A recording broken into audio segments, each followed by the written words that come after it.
My name is Emily, and I'm 29 years old. I've been married to my husband for 2 years, and I've recently become a full time homemaker after experiencing childbirth for the first time. Despite the struggles I faced due to postpartum, the cuteness of my angelic son makes all my fatigue vanish. I can't help but gush. He has pure, adorable eyes. I bet he'll grow up to be a handsome boy. I'm already head over heels as a proud mother. However, despite my happiness, I have a problem. It's the presence of my mother in law, who visits us almost daily. My in laws live about a 30-minute walk away. My mother in law started coming over to support me postpartum as a substitute for my busy husband and my parents who live far away. Although her help would normally be appreciated, she does little to actually assist me. Instead, she just lounges on the sofa, watching her Korean soap opera DVDs that she brings along.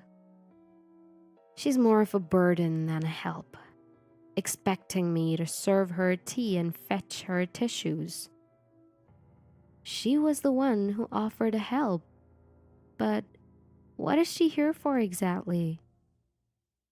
I have tried telling her, I'm fine, you can go home, but I ended up getting an earful from my husband later that night. Undoubtedly, my mother-in-law complained to him about being sent away. Even though I asked him to stop because our son was crying, my husband still snapped at me.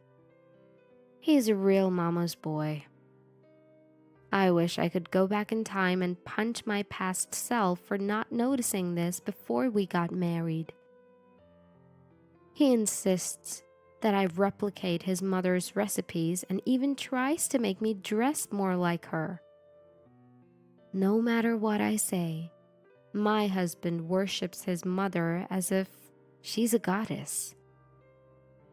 However, I continued to discuss the matter with my husband. We don't need to rely on your mom. It would help so much if you could just help me out a little. What? I work all day and I'm exhausted. Besides, I bet the baby is happier when you take care of him.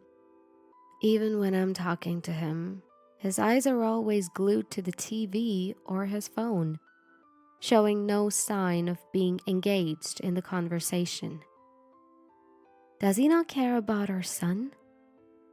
I'm just as exhausted as he is. With my eyes bloodshot from lack of sleep, fatigue, and stress, I glare at him. Don't you dare complain to my dad. He's also busy and won't tolerate any unnecessary drama. For a moment, he turned his gaze to me, and my husband spoke as if to warn me. My father-in-law is nearing retirement, but still works a lot. I know he is busy. However, it would be a great comfort if he, who treats me like his daughter, could say something to my husband or mother-in-law. As I recall my conversations with my husband, my mother-in-law's inconsiderate voice snaps me back to reality. Emily, the baby is fussing. Hurry up and soothe him down. It's the fun part of the drama now. She calls, not taking her eyes off of the TV screen. I stop folding the laundry to attend to my son. As I pass the back of my engrossed mother-in-law, I stick my tongue out at her in my mind. Being worn out from children and sleep deprivation, her presence, doing nothing but hanging around, has become a major source of stress for me. However, it has nothing to do with my son. If my husband is not willing to help, then I am the only one left for my son.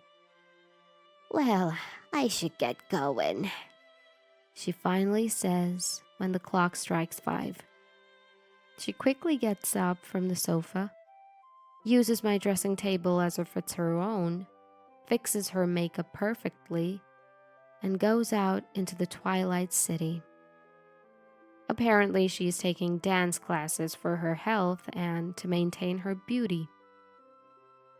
From the time we met to discuss our wedding, she would brag, saying, I used to be a model, so it's a habit for me to stay presentable. "Thanks to that, people always think I'm younger than I actually am. It's a pain." She is 58, but admittedly, she does look younger than her age. That being said, if she's going to classes this late, she should just go during the day, instead of wasting time at my house. Grandma doesn't do anything, does she? As I spoke to my son in my arms, he was soundly asleep, gently breathing. An hour later, the doorbell rang. It was my father-in-law. Having been thoroughly tired of my mother-in-law's behavior for days on end, I ignored my husband's advice and had been secretly discussing the matter with my father-in-law over the phone. My father-in-law wanted to see his grandson's face, so he had made time out of his busy schedule to come and visit us. Looking at my sleeping son, my father-in-law, whose expression was softer than my husband's, chuckled. He is so adorable. So, she left in the evening today for her dance class without helping out the house again today? My father-in-law sighed as he looked around the mess in my house. Guessing from his response, it seemed he just found out about his wife attending dance classes. Seeing the state of my house, he must have realized that his wife really hadn't been helping out at all. My father-in-law bowed his head and apologized to me. "It's not your fault," I rushed to say, but he shook his head. My wife herself said she would support you, Emily. But this, I'll see to it that she doesn't come here from tomorrow. And I understand my son may not be much of a help. But if there's anything you need, let me know anytime." "Thank you so much," I responded gratefully. It seemed that my father-in-law was also worried about my husband's lack of interest in housework and childcare. For the first time in a long time, I felt the touch of kindness, and it brought tears to my eyes. About 3 months have passed since my father-in-law started visiting us. Thanks to him, my mother-in-law had stopped coming to our house. My mood has been brighter ever since. I never knew I could feel this relieved just by her not coming. My son has even been able to hold up his hand now, and I've been able to spare a little more time for housework. Oh, it's a mess again. I sighed as I spotted the state of my half-open husband's room. Dirty shirts and socks were scattered all over the floor. I threw them in the laundry basket and decided to sweep the floor while I was at it. As I shoved the cleaning tool under the bed, I felt something was off. Did I hit something? As I maneuvered the cleaning tool, a clear file slid out with the bank book inside. "Gosh, he's such a slob," I muttered. I picked up the bank book and set it on my husband's desk, and suddenly my breath hitched. I realized it was not my husband's bank book, but the one we'd set up for our son. Why was our son's bank book in my husband's room when I always kept it somewhere else? Currently, the only money in the account was the generous amount gifted from my parents and my father-in-law for the birth of our son. It was a considerable amount saved for our son's future.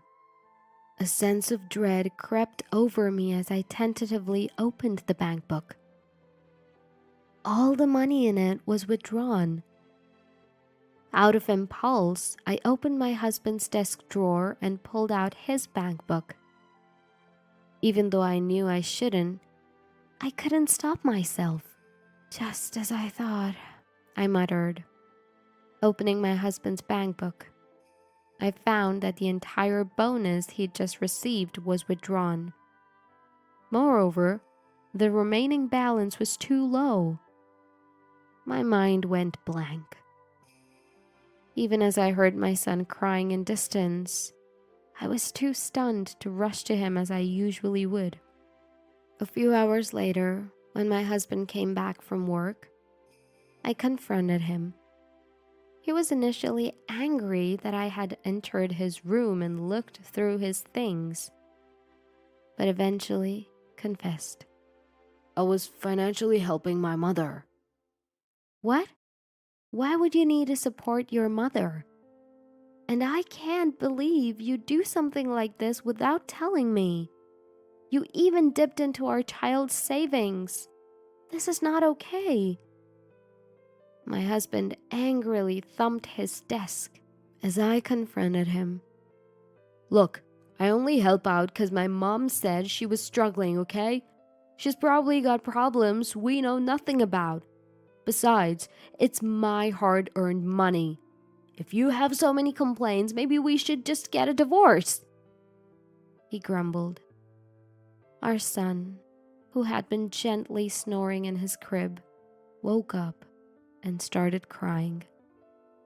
My husband argued with me and disturbed our son's sleep. I hurried over to him and lifted him up in my arms. The money you earned? The money in the account was a generous gift from our parents for our son. You can't claim it. Both your dad and my parents gifted us thinking about our son's future. Don't you feel guilty at all? And I'd appreciate if you would stop mentioning divorce so thoughtlessly, I retorted, watching our son, now cradled in my arms and calming down from his tears. My husband snorted with a look of annoyance. Then he presented a sheet of paper on the desk. It was a divorce paper, and his section was already filled out. I was shocked, and my eyes widened in surprise. I wouldn't mind getting a divorce anytime, to be honest. But you wouldn't want to be struggling financially, burdened with a newborn baby, he said, seemingly thinking this would shut me up. My feelings started to recede at my husband's childish behavior. That's when I realized something. He had never once held our son. Seeing me silent, my husband laughed, almost as if he was certain of his upper hand. So from now on, please pay the living expenses from your own pocket, he added nonchalantly, tapping my shoulder before leaving the room. As the living room door closed, I sank to the floor, exhausted.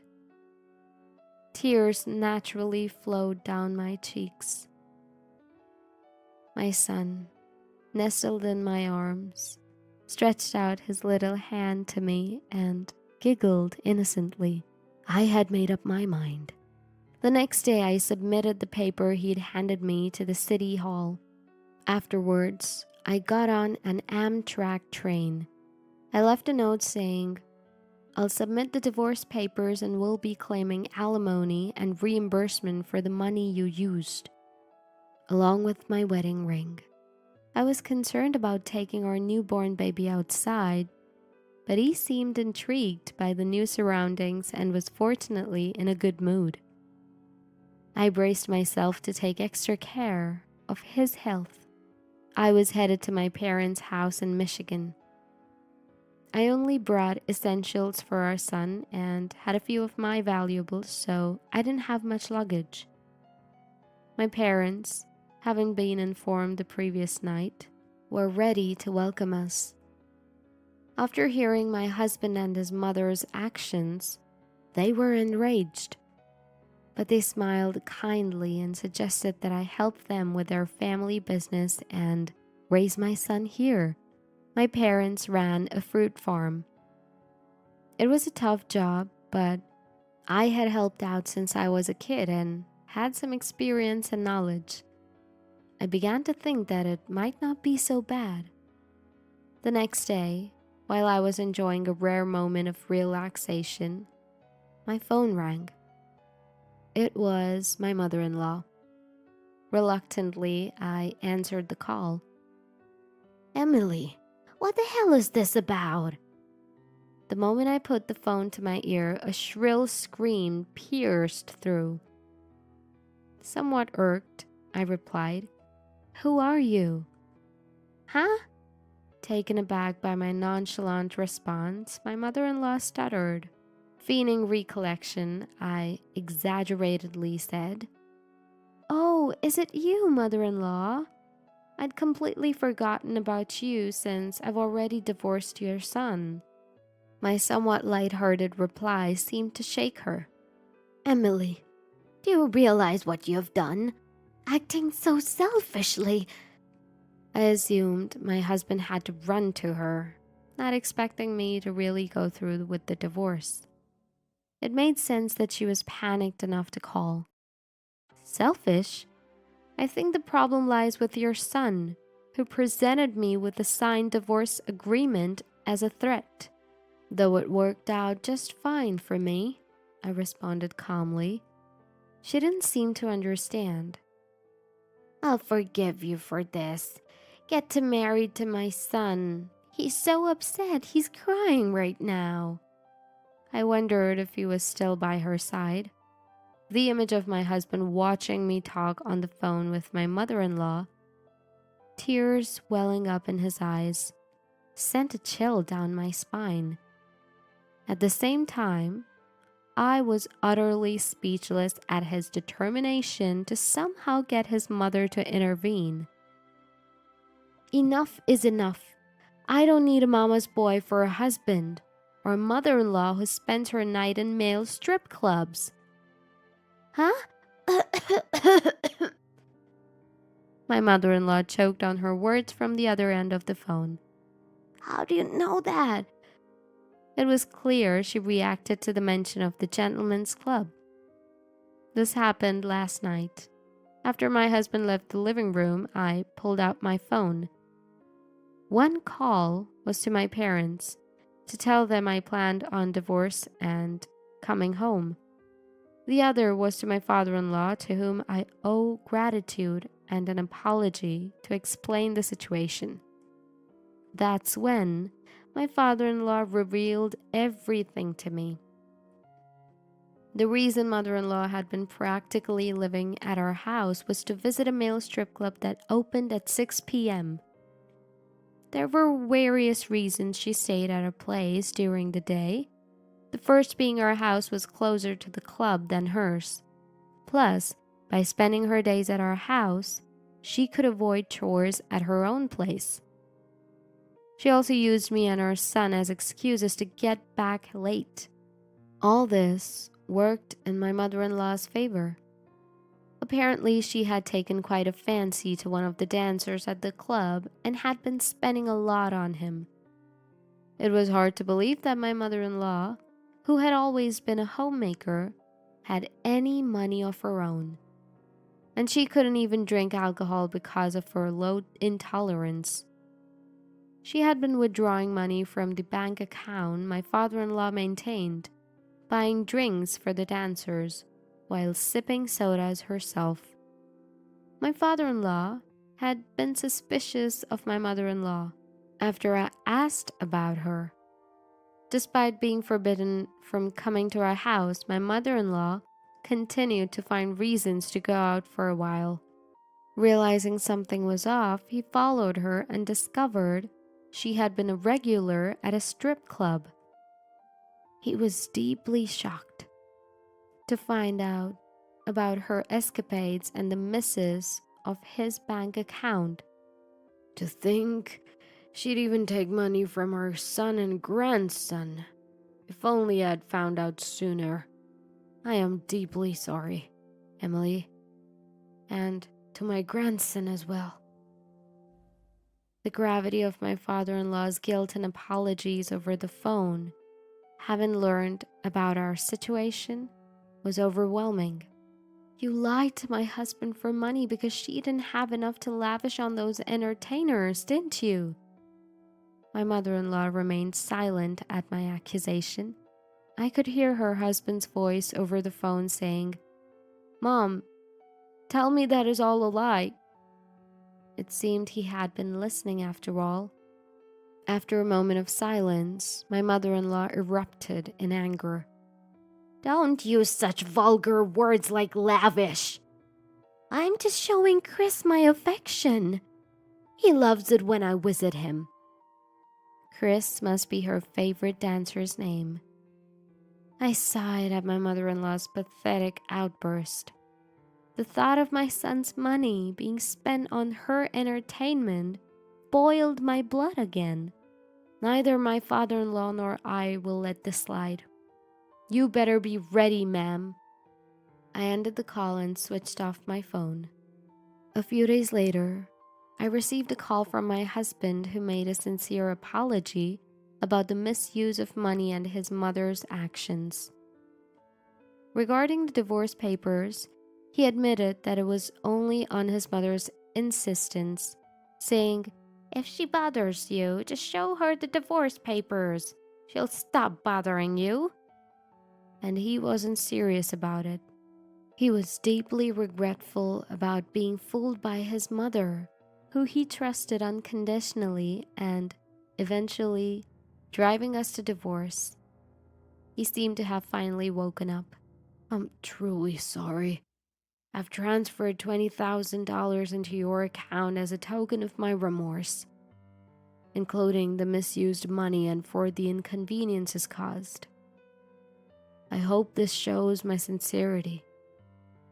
Let's start over and create a happy family. I need you, Emily, just as much as you need me." His words made my skin crawl. Reconciliation is not an option. I only need my son. From now on, I'll need child support. We can discuss this further with our lawyers. I knew that the $20,000 was the money my father-in-law had lent my husband. It was the money saved for his retirement, separate from the account my mother-in-law had been spending from. From now on, my husband would have to work hard to repay his father and provide child support for our son. He'd also be under his father's surveillance. My husband, who believed I would be forgiving him, was in tears and apologizing. But it was too late. I said goodbye and ended the call and promptly blocked his contact. 2 months have passed since the discussion with my husband, facilitated by our lawyers, was completed. Right now, I'm assisting at my parents' orchard, while also dedicating myself to child rearing. After my divorce from my husband, I've continued to keep in touch with my father-in-law. Sometimes he comes over to see my son. Through conversations with my father-in-law, I learned that my mother-in-law had secretly accrued debt. My father-in-law, who had secretly been preparing for divorce, showed no mercy and kicked my mother-in-law out. Now it seems my ex-husband reluctantly took in his mother, and they're living together. Both my ex-husband and his mother are forced to work to repay the debts and are living under extreme poverty. As I look into my son's innocent eyes, I'm determined to raise him so he doesn't end up like his father or my mother-in-law.